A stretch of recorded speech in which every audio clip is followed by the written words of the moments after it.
அடுத்தடுத்த நிலையில் வர்ற பொழுது இந்த தவேகாவினுடைய அந்த முதல் மாநாடு, 2ஆம் மாநாடு, அவருடைய பிரச்சார பயணமெல்லாம் முடித்து மக்களுடைய ஏகோபித்த ஆதரவு நமக்கு வந்துவிட்டதனுடனே நீங்கள் சொன்னதை பேசியிருக்காங்க தாவேகா தரப்பில் 50-50 சீட் ஷேரிங்.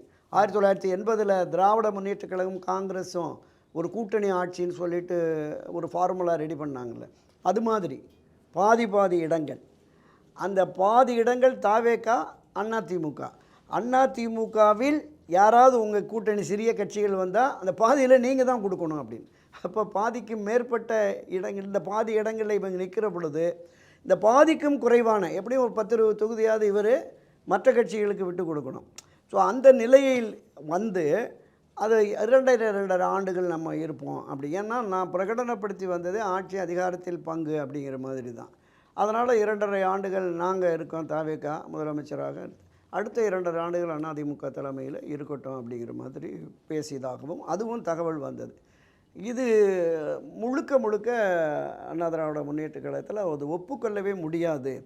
கூட்டணி ஆட்சி என்கிற பேச்சுக்கே இடமில்லை.